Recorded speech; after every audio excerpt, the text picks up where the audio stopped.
नमस्कार। आप देखना स्टार्ट कर चुके हैं जीनियस विद्यार्थी यूट्यूब चैनल मेरे यानी आरजे के साथ। दोस्तों, जैसा कि आपने थंबनेल पर देखा है, आज की इस वीडियो में हम बात करने जा रहे हैं कि एलडीसी भर्ती 2024 से के सिलेबस के अकॉर्डिंग हम किन बुक्स को प्रेफरेंस दे करके चलें ताकि हम एग्ज़ाम में अच्छा स्कोर कर पाएँ। तो हम दोनों पेपर की बात करेंगे, फर्स्ट पेपर की और सेकंड पेपर की। पहले पेपर में अगर हम बात करेंगे जीके के लिए आप किन चीज़ों को पढ़ करके चलेंगे, तो जीके के लिए मुझे लगता है कि अगर आप कहीं ना कहीं लक्ष्य को लेकर के चलेंगे, लक्ष्य पार्ट 1 पार्ट 2 को लेकर के चलेंगे तो सारी चीज़ें आपकी कवर हो जानी हैं। इसमें थोड़ा सा वेटेज, थोड़ा सा पार्ट इंडियन ज्योग्राफी का भी है, तो उसके लिए आप पर्टिकुलर बुक अगर आप प्रेफर करना चाहते हैं तो वो भी कर सकते हैं, या फिर उस इंडियन ज्योग्राफी का टॉपिक पार्ट है तो उसके लिए आप कहीं और से भी पर्टिकुलर किसी टीचर की क्लासेस लेना चाहते हैं तो वो कहीं ना कहीं बेटर रहेगी। बाकी राजस्थान जीके के लिए आप क्या कर सकते हैं कि लक्ष्य से कवर कर सकते हैं, जैसा कि मैं लक्ष्य को प्रेफर करता हूं तो लक्ष्य के साथ आप जा सकते हैं। बाकी जो करंट अफेयर्स है, करंट अफेयर्स के लिए आप क्रोनोलॉजी, मूमल, इन चीज़ों को प्रेफर करके चलेंगे तो कहीं ना कहीं करंट अफेयर्स भी आपका कवर हो जाएगा। लेकिन अब हम बात करने जा रहे हैं मैथ्स के लिए कि मैथ्स आप कहाँ से कवर करें, क्योंकि अगर आप ये बेस्ट बुक वाली वीडियो देख रहे हैं तो मैं श्योर हूँ इस चीज़ के लिए कि आप देखना चाह रहे होंगे कि साइंस कहाँ से पढ़ें, मैथ्स कहाँ से पढ़ें और इंग्लिश कहाँ से पढ़ें। इन तीन चीज़ों का बुक्स आप ज़रूर यहाँ पर देखने आए होंगे। तो मैथ्स की अगर हम बात करें तो मैथ्स में जिस तरीके के टॉपिक्स यहाँ पर सिलेबस में दिए गए हैं तो मुझे लगता है कि ये सारे टॉपिक किसी पर्टिकुलर एक बुक में मिल जाएं, ये थोड़ा सा मुझे लगता है कि एलडीसी के अकॉर्डिंग थोड़ा सा नहीं मिल पाएगा। तो जिस तरीके से मैं सिलेबस को देख पा रहा हूँ, मुझे लगता है कि एग्जामिनर ने जो टॉपिक्स उठाए हैं, द्विघात समीकरण, रैखिक समीकरण और वृत्त की परिधि, क्षेत्रफल, ये सारी चीज़ें कहीं ना कहीं एग्जामिनर ने एनसीईआरटी से उठाई है। तो ये सारे टॉपिक्स आपको एनसीईआरटी में मिल जाएंगे। लेकिन ये हो सकता है कि कोई टॉपिक 8वीं की एनसीईआरटी में हो, कोई टॉपिक 9th क्लास की मैथ्स की बुक में हो, कोई टॉपिक 10th क्लास की बुक में हो। तो ये सारी चीज़ें आप एक बार एनसीईआरटी इंटरनेट से डाउनलोड करके देख लीजिएगा कि कौन सा टॉपिक किस बुक में है। लेकिन मुझे लगता है कि एक बार आप कहीं ना कहीं 8th 9th 10th जो भी आपका जैसे प्रॉफिट लॉस परसेंटेज हो सकता है और छोटी क्लास में हो, 7वीं में हो, 6ठी में हो, तो इन टॉपिक्स को आप एक बार एनसीईआरटी से कवर कर लेंगे तो कहीं ना कहीं आपके अंदर एक अलग लेवल का कॉन्फिडेंस जो है बिल्ड हो रहा होगा। एनसीईआरटी के जितने भी एग्जाम्पल्स हैं, जितने भी क्वेश्चंस हैं, उदाहरण हैं, वो सारे एक बार सॉल्व कर लीजिए। देन आप कहीं एक दूसरी जगह स्विच करने की सोचिएगा। पहले मुझे लगता है कि ये सारे टॉपिक्स मैथ्स के एनसीईआरटी से आप एक बार कवर कर लीजिए, ठीक है। साइंस के लिए भी सेम मैं चीज़ कहना चाहूँगा, क्योंकि जिस हिसाब से सिलेबस में टॉपिक्स को डिस्क्राइब किया है, मुझे लगता है कि एग्जामिनर साइंस के टॉपिक्स में थोड़ी सी डेप्थ बनाएगा, थोड़ा सा डीप में जाएगा, सवालों की गहराई रहेगी। तो आपको इसके लिए भी आपको एनसीईआरटी ही प्रेफर करनी चाहिए। जो भी आपके टॉपिक्स हैं इसमें भी सेम चीज़ अप्लाई होगी कि सारे टॉपिक्स एक ही क्लास में नहीं मिलेंगे। वही 7वीं 8वीं 9वीं 10वीं की क्लासों में सारे टॉपिक्स आपके सिमट जाने हैं, तो वो आप एक बार इंटरनेट से चेक कर लीजिएगा, देन आप बुक्स लेकर के आ जाइएगा। तो ये टॉपिक्स अगर आप एनसीईआरटी से एक बार कवर करेंगे तो कहीं ना कहीं बिल्कुल रूट स्टार्टिंग से आप अगर स्टार्ट करेंगे तो आपके अंदर एक अलग लेवल का कॉन्फिडेंस होगा। तो इसलिए एक बार 10th मतलब मैथ्स और साइंस के लिए, दोनों के लिए आप एक बार एनसीईआरटी पढ़ना स्टार्ट करिए, ठीक है। तो वहां से आप अच्छी पकड़ बना पाएंगे टॉपिक के ऊपर, मुझे ऐसा लगता है।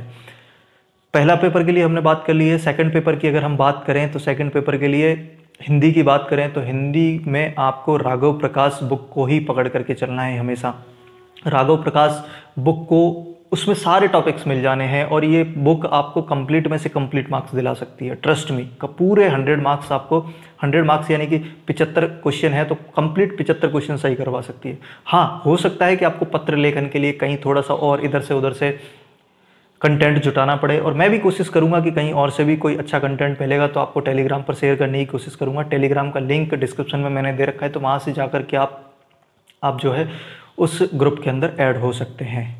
कई बार क्या होता है कि राघव प्रकाश बुक को देख करके कि यार बुक में कंटेंट बहुत है, बुक बहुत मोटी है, तो कई कैंडिडेट्स 9 से 12 की हिंदी व्याकरण की किताब पर स्विच करने की कोशिश करते हैं। वो भी गलत नहीं है, आप वहाँ पर भी स्विच हो सकते हैं। लेकिन कंटेंट की अधिकता देख करके कि कंटेंट ज़्यादा है, ये चीज़ देख करके आपको दूसरी बुक की साइड स्विच नहीं होना चाहिए, मुझे ऐसा लगता है। क्योंकि हमारा टारगेट क्या है, हमारा टारगेट सचिवालय में बैठना है, हमारा टारगेट सचिवालय में एलडीसी लगना है।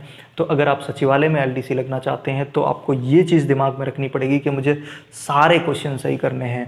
मैं जब एग्ज़ाम में बैठ रहा हूँगा, मेरे सामने कोई शब्द युग्म होगा, मेरे सामने कोई पर्यायवाची होगा, विलोम शब्द होगा, तब मैं ये ना सोचूं कि यार मेरी बुक किताब में ये नहीं था, ये वाला विलोम शब्द तो मेरी किताब में था ही नहीं। और मुझे लगता है कि 90% 95% का जो कंटेंट है एग्ज़ाम में पूछा जाने वाला, जो पूछा जाएगा वो आपको राघव प्रकाश में से मिल जाना है। तो उस बुक को आपको लेकर के चलना है। पढ़ना कैसे है, इतनी मोटी बुक है, उसके लिए हम अलग से सेपरेट वीडियो में डिस्कस करेंगे। लेकिन हिंदी राघव प्रकाश। अब बात करते हैं इंग्लिश के लिए। इंग्लिश के लिए कई बार क्या होता है कि जैसे आप में से जितने भी लोग वीडियो देख रहे हैं तो उसमें से लगभग 50 से 60% लोगों का हिंदी में इंग्लिश में हाथ तंग होगा।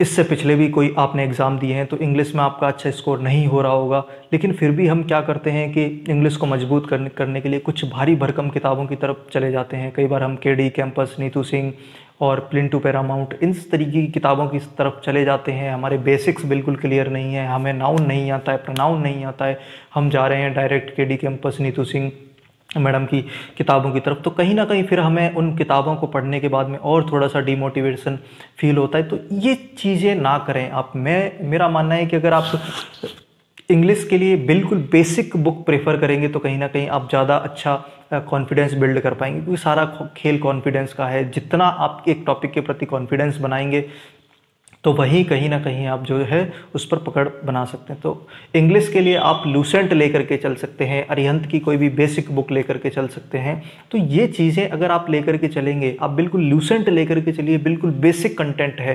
क्योंकि अगर आपकी इंग्लिश मजबूत नहीं है तो मजबूत करने के लिए बिल्कुल बेसिक्स से पढ़ना जरूरी है। जब तक आपके बेसिक्स क्लियर नहीं होंगे तो कहीं ना कहीं आप हाई लेवल की चीज़ें पढ़ लीजिए और आपने कॉन्फिडेंस की बजाय डिमोटिवेशन आपने हाथ लगना है। तो वो चीज़ें आप ना करें। लूसेंट आप ले सकते हैं, अरिहंत की कोई भी बेसिक बुक ले सकते हैं।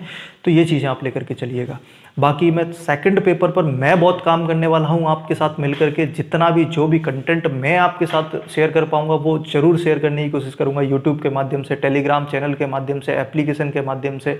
तो इन सारी चीज़ों पर आप बिल्कुल पकड़ करके रखिए इस चैनल को, क्योंकि मुझे पता है सेकंड पेपर में जो अच्छा स्कोर करेगा, सेकंड पेपर में 150 क्वेश्चन आने वाले हैं। अगर आप थोड़ी सी मजबूती से तैयारी करते हैं तो 120-130 क्वेश्चन तक भी राइट कर लेंगे आप इजीली। 80-90 मार्क्स तक भी आप गेन कर सकते हैं अगर सेकंड पेपर को अच्छा लेकर के चलते हैं। आप मैथ्स में पकड़ बना करके चलते हैं, मैथ्स के हर टॉपिक से 100 क्वेश्चन, 150-200 क्वेश्चन तक आप अटेम्प्ट करते हैं। तो मैं इस चीज़ के लिए श्योरिटी दे सकता हूं कि आप कहीं ना कहीं सचिवालय का टारगेट बना सकते हैं। तो ये चीज़ आप लेकर के चल सकते हैं। तो सेकंड पेपर के लिए मैं भी आपके साथ जितनी भी जो भी हिंदी में आपको कोई डाउट आते हैं, इंग्लिश में किसी भी तरह का कोई भी डाउट आता है तो कहीं ना कहीं आप डायरेक्ट मेरे से पूछ सकते हैं। आपके पास पर्सनल मेरे व्हाट्सअप नंबर नहीं है तो वो भी डिस्क्रिप्शन में आपको मिल जाएंगे, वहाँ से जा सकते हैं। टेलीग्राम पर आप मेरे से कोई पूछ सकते हैं, इंस्टाग्राम पर, कहीं पर भी। लेकिन हाँ, थोड़ा सा पेशेंस आप ज़रूर रखिएगा, क्योंकि आप जैसा कि आपको पता है मैं भी गवर्नमेंट जॉब में एज ए पटवारी पोस्टेड हूँ, तो मुझे भी थोड़ा सा टाइम कम मिल पाता है। लेकिन रिप्लाई में हो सकता है थोड़ा सा टाइम लग जाए, 24 घंटे लग जाए, 48 घंटे लग जाए, लेकिन मैं कोशिश करूँगा जल्दी से जल्दी मैसेज देख करके आपको उसका सोल्यूशन देने की कोशिश करूँ। सेकंड पेपर में किसी भी तरह की कोई प्रॉब्लम आती है आप डायरेक्ट मेरे से बात कर सकते हैं। इसके लिए मैं पूरी तरीके से हेल्प करने के लिए तैयार हूँ, क्योंकि मैं चाहता हूँ इस चैनल पर हर जुड़ा हुआ व्यक्ति, हर जुड़ा हुआ कैंडिडेट जो सीरियस है वो सचिवालय का सपना देखे। तो इस वीडियो में हमने सारी बुक लिस्ट की, अच्छी बुक लिस्ट की बात करी है। ये मेरे सुझाव मात्र हैं, अगर आपको पसंद आए तो ही आप अप्लाई कर सकते हैं। आप एक स्वतंत्र राष्ट्र के स्वतंत्र नागरिक हैं। बाकी जो भी आपके कोई डाउट्स हैं, छोटे से छोटे, बड़े से बड़े, वो आप कमेंट बॉक्स में रख सकते हैं। मैं सारे कमेंट्स पढ़ता हूँ। मैं मिलूँगा आपसे अगली वीडियो में इसी तरह की वीडियो के साथ। Thank you so much.